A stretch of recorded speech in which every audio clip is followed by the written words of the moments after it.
Okay, it's all going really good. Very peaceful in Victoria for me today. No hassle. I've set up my shrine. Self-explanatory, minimalistic.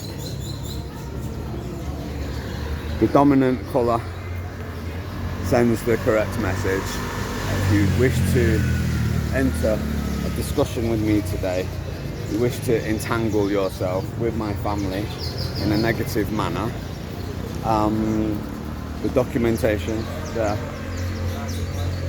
I'll be speaking through this so everybody hears in town, and I'll be here regularly, every day. There's the car over there, the crookie commissario. I saw him this morning as the last video showed. Not here for any more of the same as what I've experienced since I first came in many years ago, but recently in April last year. So I'm in silence, I'm meditating, got my binoculars in case I see the X with or without my son. You can see it from at least 100 meters away. Double check it's her. Double check it's her. Camera right up in my face again. Terrible. And I've got a stick somewhere. Yeah, all joking apart, double vision, because she can start screaming her head off and run towards me like a maniac and then run in the bay and stuff, and then he says less than 100 meters away, arrest him. So that's what she keeps telling everybody, arrest him, arrest him, arrest him. So yeah, the symbology is going on.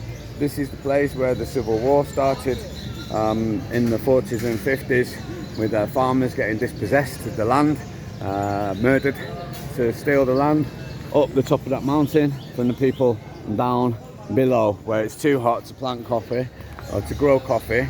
So they decided that they'd take it by force instead, and they literally were throwing guys off the mountain. There's like big cascadas, I imagine. I've got a vivid imagination. It went on for years and years, and that's exactly where my farm and my land is on that mountain, 7 kilometers that way.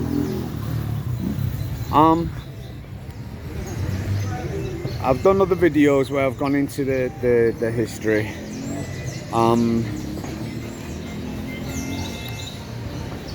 I've just realised there's one thing missing from my shrine as I'm talking about it. The history, the colonisation of Victoria is very brutal, very heavy, and very difficult for the conquistadors. They didn't have an easy time of it. But you know, like rats, aren't they? At that time, the Europeans, compared to any indigenous culture, there we go. They were just going to keep coming, as yeah, because there's millions in comparison. The numbers and the technology dictated who would be the victor. I'll repeat, it's the Maoris that got the best deal, because they kicked the living daylights out of the English as they got off the boat, and the crown was hemorrhaging millions of pounds to get the ships down there, only to get beaten. So they invited the chiefs and they cut the best deal for themselves, and I'm saying that those chiefs should come back. You get back in the UN.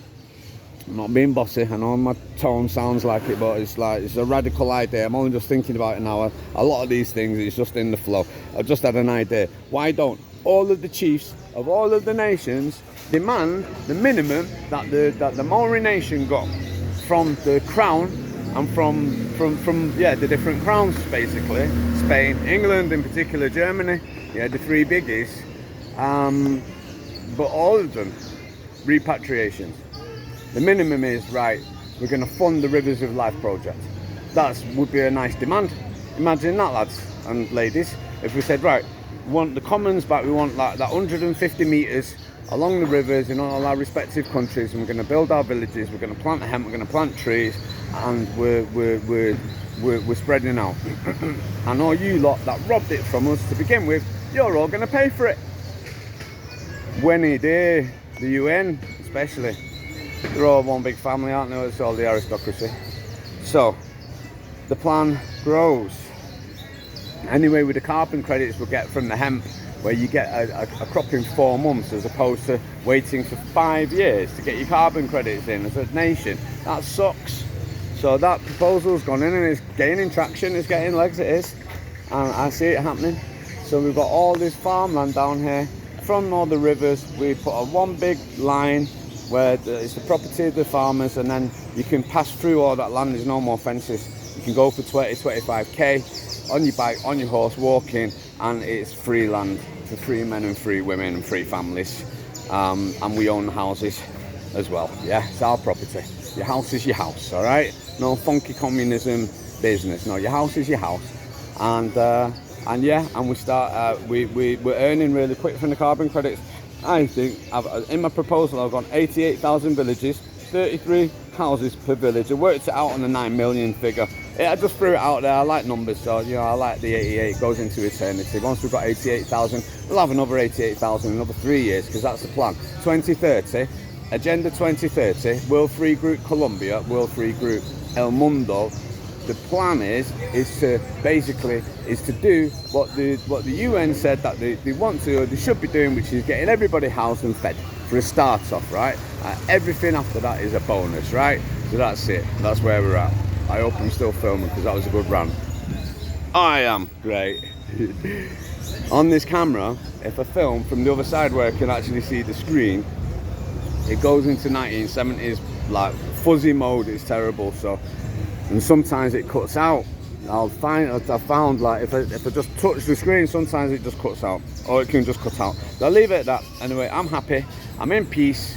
I'm feeling the respect now after the latest bout of aggression and tension, and my filings that I made to explain what's been going on historically, what's going on now. I'm feeling protected, fully protected and in peace. So yeah, I've got nothing to say to anybody unless they want to come and speak to me. The broken bow, I tightened it up too much and I put it on the wall. It's my son's bow. I made it. It's from Mataraton. It's a tree that grows here. Yeah. I tightened it up and I put it on the wall in the last house here. And one day I was sat there at night just chilling in my hammock, and there was a boom, and the bow just broke. And I thought, oh God, what a shame, man. Like, he's had it since he was like 3. Do you know what I mean? It was like, this bow that I made, made in the bow. Loads of hours of pleasure, both of us. We've got 2, made 2 of them. And now you see the reason. Everything is for a reason, because I'm able to demonstrate what happened here in Victoria with the colonisation. That's what happened. The bow's got broken. This is from my canyon. It's going back to the canyon. I think I'm gonna place it back in the canyon. I think that what I was gifted to do this job, that was like part of that was a big part of the awakening and the welcome. So, like an initiation into this work that I'm doing. Citizen Smith. The English at my age, you know. That is. So I feel like Citizen Smith. Power to the people. Yeah. Funny parodies are funny, innit? You know, archetypes. But as a dad, I'm here as a dad. That's what's brought me here. Matty. So that's it. Ganesh removes the obstacles. Archangel Michael, he destroys the demons as well. No feminine going on here today, that's there. I'm in balance with that. Basically, oh yeah, we've got the flowers. There you go. What am I saying? No feminine. It's petals. Did you forget? You only put on there 5 minutes ago. Oh my God. What's going on? Right. I love Victoria. I love this place, but it's very, very depressed. We're going to change that. It's going to get beautiful very soon. I'm very joyous and happy for all the people, all the children in particular. It's going to be on the map. There's going to be a place where people want to visit from all around the world and fly up and down that mountain, because that's what's happening. One of my new businesses, I'm gonna like support a company or companies building gliders and paragliders, but at the base here, because all these mountains around here, they're golden for flying. The valleys, the green valleys going down in the valleys, the river down below, the forest all around you. It's beautiful, and the thermals off that mountain are just constant. They're constant. They are. So all the sabres in flower, that's what this is. And that's come off the sabre behind, which is the spiritual tree of the Americas, isn't it? The South Central Americas. Yeah, that's it. I don't need to say anything about the British passport, it's self-evident. That red folder there is like seriously heavy. If anybody was to have the idea to repeat what happened a couple of days ago, it will really change very quickly. I've had all these documents all the time, but I'm not here to like be the lawyer. I'm here to just ask for what my rights was. And the other day it was I need a place to store my belongings. And then within the day, from Mary, my mate's sister, she said the alcalde has the responsibility. If you're here in an emergency with domestic stuff, especially, I imagine you've not got a place. They've got a place for you to stay temporarily. Imagine that. So then I wrote that requesting all the complaints, like supposedly, but none of the police said that, and I was really upset, really stressed and really upset, and asking me, what can I do if I can't place my things in my old house, in my property, what can I do? And they were just like, nothing. I said, oh, I'll just throw them in the river, and is that what you want? And he's like, right. Psychiatric unit, psychiatric, he wants to kill himself. Do you need a psychologist? You need a professional? Are you sure, sir? Are you sure? Come on, we can go to the hospital. He repeated about 10-15 times, like, nah, just need a house, just need somewhere to put my stuff and I'll calm down.